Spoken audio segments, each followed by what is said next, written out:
Kibera, the largest slum in Africa, hosting more than 2 million people. A place often misunderstood, misrepresented, or completely ignored. But beneath the headlines, there is a heartbeat. Stories of survival, community, and raw human spirit. And that is exactly where I'm heading today. Right now, I am in Mombasa, Kenya's laid-back coastal city in the east.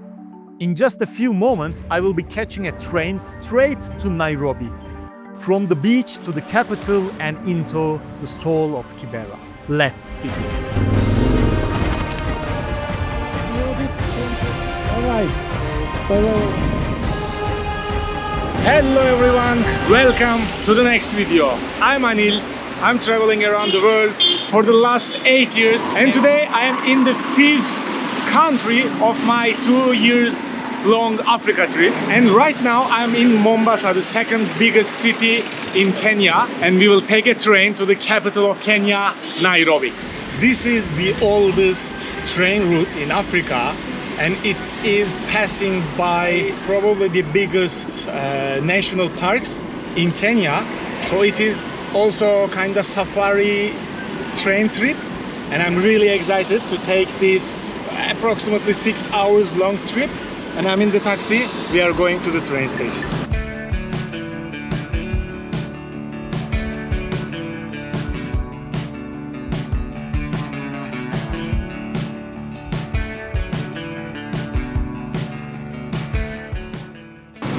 He says they close the gate at 7:45, like 15 minutes before the departure time, and I'm almost late. So we'll see if I can catch it through the security and everything, but I'll try. I'll do my best.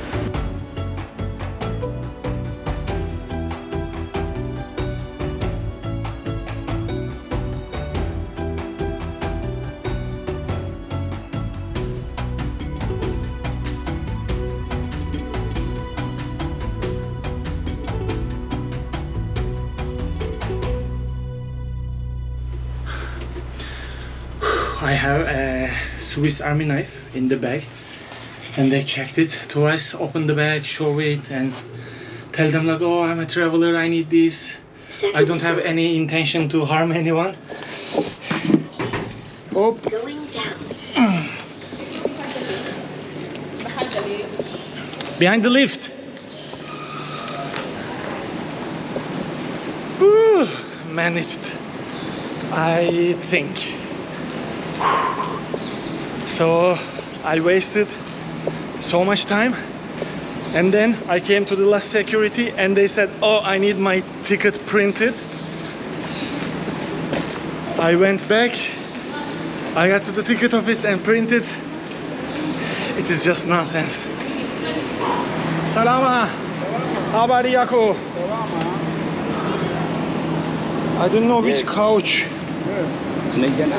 Seat 5, couch 10. Couch 10 on your right, the other side. Okay. Number 7. Good morning. Habari yako?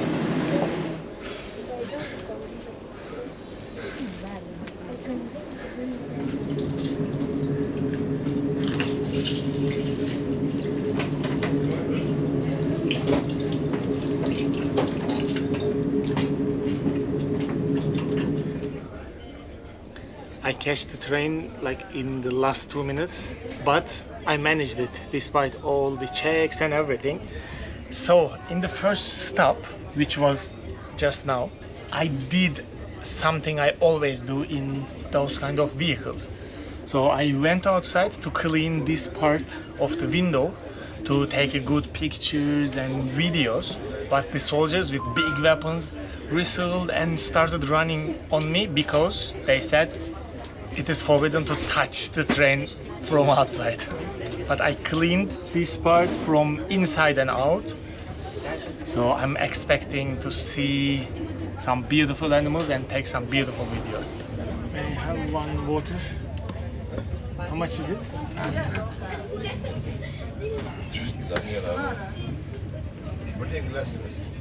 This is definitely what I need now. Then you keep walking and serving, right? Thank you. Now this is the entrance of the Tsavo National Park, one of the biggest national parks in Kenya. I have already spotted some zebras and we'll see what will we see on the way. Like from the starting point to the end it will take around 2 hours, and I will try to show all the animals in the safari to you.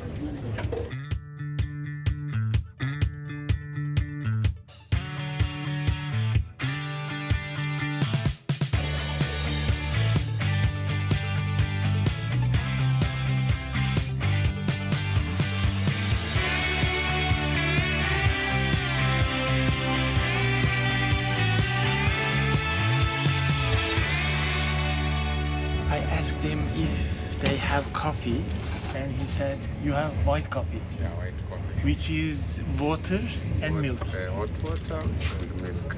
Hot water and hot milk, and they give the coffee The coffee sachet. like a instant coffee. So you mix it and you have blackish coffee, white and black. Thank you so much. White coffee. This is the first time I hear this expression.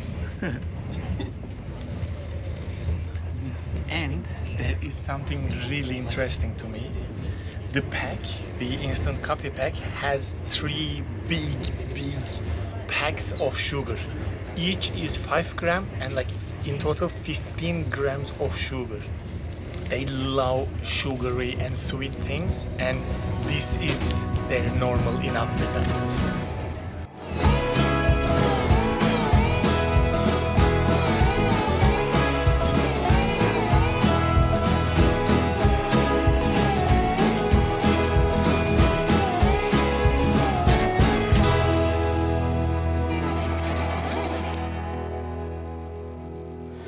I came to the hotel, I left the bags. Salama, how are you? I'm good, and you? Good, good. You're open, right? Yeah, we're open. Okay.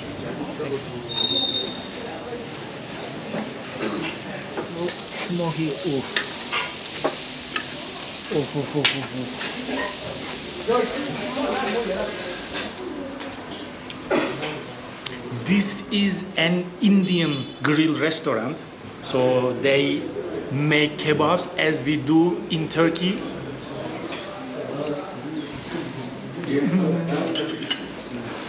With Indian spices. It's so juicy, so tasty. They have shish kebabs and chicken and butter naan. This is called as naan, and they do it as they are doing it in India. I love it. It is so fresh, so tasty. And the interesting thing is the chicken. I don't know how they marinate it, but all the chickens in Africa are pink or yellow. So this is probably because of the marination. Finally, they serve a salad, which we do in Turkey. If you have been in Turkey, you have probably seen like when you order a food, they just start serving some side dishes and big plate of salad and everything. And I feel home, and it is so tasty. So I need my both hands to enjoy this food to the fullest. After enjoying a delicious meal in Nairobi, I'm taking you to a very special place called Kibera. It is one of the largest and most crowded informal settlements in Africa, and it is right here in the center of Kenya's capital. People often describe it as dangerous, and to be honest, I was a bit nervous about going there. But thanks to Fatih Bey, a kind advisor from the Turkish embassy who knows people here, we had a safe and welcoming way to visit. Our first stop was truly fascinating. We saw a mosque and beneath it, a massive water well. The well goes down 320 meters, tapping into fresh spring water. At first, we thought of viewing Kibera from the mosque's rooftop, but soon we found ourselves walking the narrow paths, peeking into homes to see how people live every day here. I knew it would be different from Nairobi's tall buildings, but I was not prepared for just how different.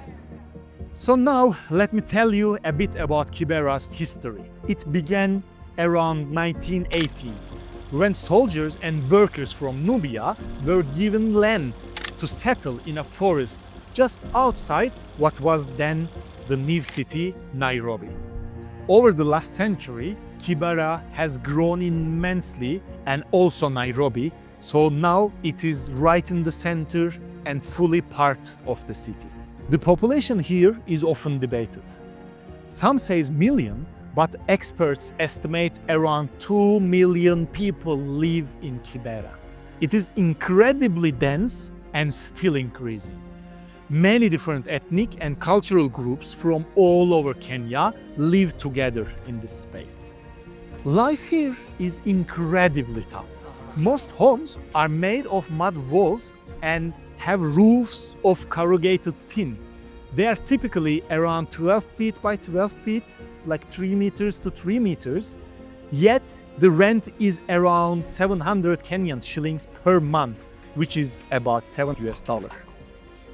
That may sound really cheap, but many families, sometimes 8 or more people, share these tiny rooms. Most of them have to sleep on the floor.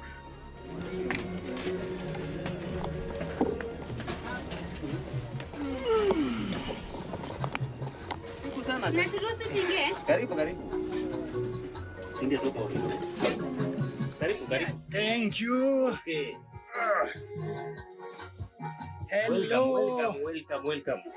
How are you? Hello. Welcome, my friend. Oh. Salam alaikum. Welcome. How are you? I'm doing fine. This is your house. This is my house. Feel at home. Yeah, My thank name is you. Rogers Mwe. Your name is? Rogers. Rogers. What about you? My name is Anil. Okay. Anil. This is my partner. Yeah. Nice to meet you. Okay. Welcome. And you have one child? Yeah, one time you have this one. Her name is Cynthia. Cynthia. Yeah. Hello. Hello. One crucial detail: the Kenyan government owns all the land in Kibera. This means 9 out of 10 people here rent their homes and have no legal claim to the land. Only a small fraction, around 10%, own the shacks they live in, and even then some of those owners don't live in Kibera themselves. In 2009, the Kenyan government and an organization called UN Habitat launched a project called KenSUP to improve slum conditions.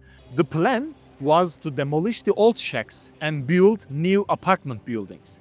But because Kibera is so densely populated and centrally located in the city, progress has been extremely slow. One report joked it would take 1,200 years to finish this project with the current pace. Probably an exaggeration, but it speaks to how challenging the project So they're is. Nubians. Okay. So them they own the land, but the others Okay. who they When we first entered the neighborhood, we were invited to a home. A teacher who volunteers at the mosque and works with the children offered to show us around Kibera. Before heading out, we went inside to get permission from her mother. Nataka ingia hata ndani achukue rera. Akuje. Haya, you can even go inside and take. Okay. Bedroom, sitting room hii, jikoni ndio hiyo, bedroom ya kulala hiyo. And you cook here. So good. Kama hakuna nakaa tu. She has a kiosk there where she sells vegetables outside there. I'll show you when we go. Oh, Okay. She cooks here and she sells. Yeah. So good. Point nine disaleka. Yeah. He's a widow. Oh. Yeah. He doesn't have a husband. She's raising her kids alone. Alone. Yeah. How many kids she have? She has. Two. They are there in the mattress. Ah, So in that matters, So they little have children. workers, yeah, they are so small. You can see even their uniforms, the school uniforms. ah. Your name is Hatija. Hadija. Hatija. Hadija. Ah, Hapana Hadaja. Naaribu ni Hadija. Khadija, eh? asante sana mama. Asante. Asante. Karibu sana. Inshallah. Inshallah. The mud, wood, and adobe houses built long ago by early residents steal from Kibera's core. Though they look solid, especially for a slum, the rent is very high, so only a few can afford to live in them. Newer homes made of tin are smaller and more affordable, but the conditions are much worse.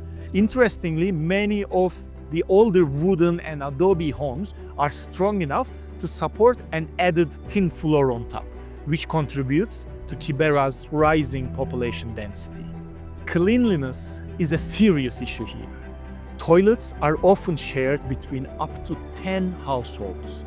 They frequently overflow, sending raw sewage into the streets and right up to people's doorstep. The smell is overwhelming and it creates serious health Kama risks. ilikuwa iko pesa najenga hapa bafu. Hakuna pesa. Sisi na oga tu na sijiti nachukua tu hapa. Hakuna pesa. Kama ilikuwa iko najenga hapa, naweka simiti, naweka hii plasta basi. Na sijiti hapa, na choo hapa. Hakuna. Naingia tu hapo tu. Ona mchafu tu. Hakuna namna. Lakini Allah alhamdulillah tu. Kama usima, nafse musima. Another sad reality is the use of flying toilets. Plastic bags used for human waste then thrown into the open.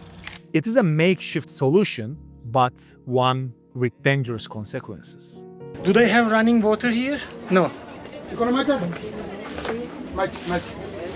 Ah, yeah. Is it running? Yeah, it's running. Ah, so good. Okay. Just Getting clean water is one of the daily struggles. Kibera is not properly connected to Nairobi's water and sewage system. Most residents must buy water from private sellers, and during shortages, they pay up to 10 times more than other parts of the city. But for most, getting water means long lines, high costs, and contamination due to the broken pipes. Then we came across something truly hopeful. A small but powerful water facility next to a mosque. The water is not only 100% clean, it is also delicious. And I had to test by myself. It turns out this was all made possible through a collaboration between Turkish Diyanet Foundation and the religious service Ateşe and the Turkish embassy in Nairobi. The water is pumped from 320 meters down in the underground and is available to the community for free. In a place where there are no toilets, no sewage, and no waste collection, clean water is more than just a basic need, it is survival. Behind the mosque, people can shower, perform ablution, and collect water, all without paying a cent. There are also public toilets and bathrooms open to the community. Many people now come here not just to pray, but to live with dignity.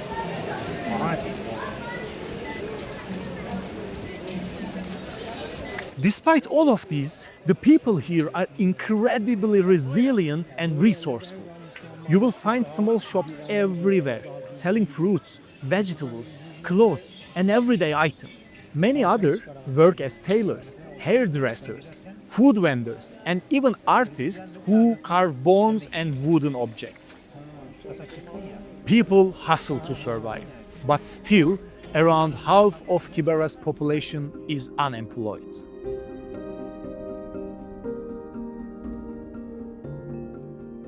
After seeing all those streets and houses, you can easily understand health is another serious concern. There are no government hospitals or clinics inside Kibera. Instead, help comes from different amazing charities and some religious organizations. The most common illnesses are clear signs of poor living conditions. Stomach infections, HIV, tuberculosis, typhoid, and of course, malaria. With no proper roads, it is nearly impossible for ambulance, police, or fire service to reach people in time. What we saw and the people we met left us speechless.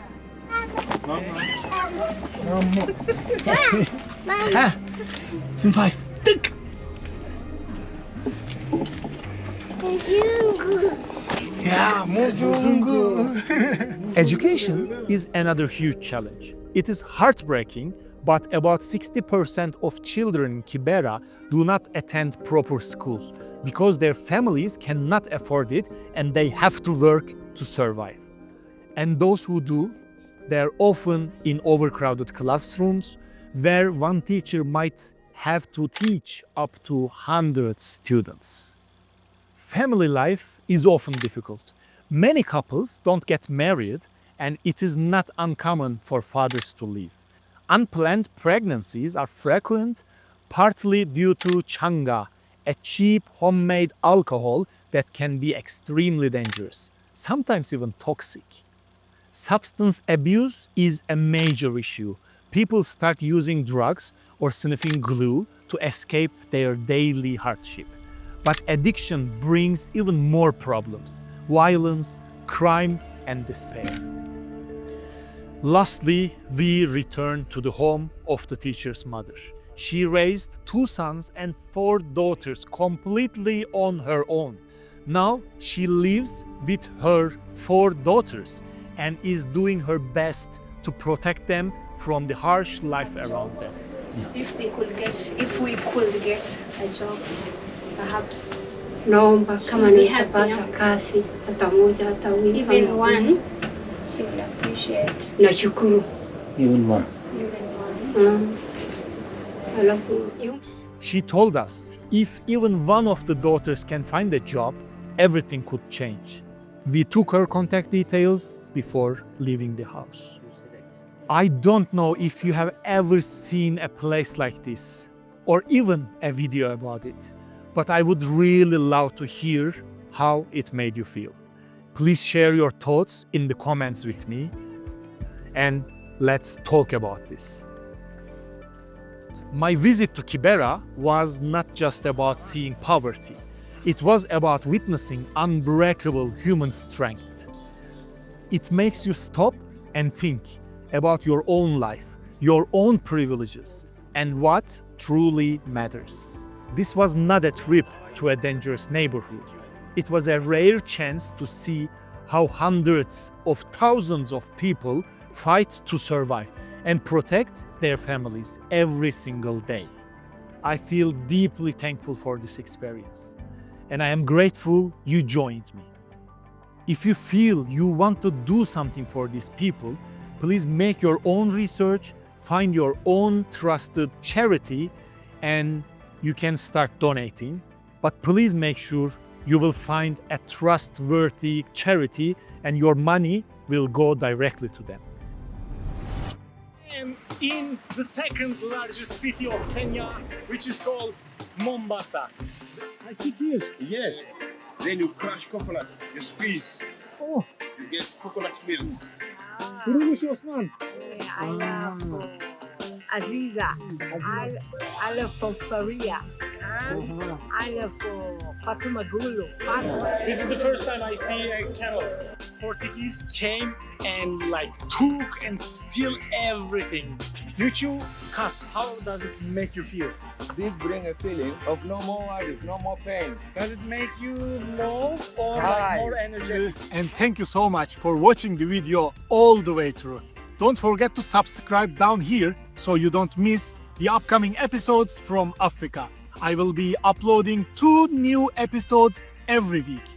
And now you can click here for the next video, or you can check out this playlist to keep exploring more African adventures.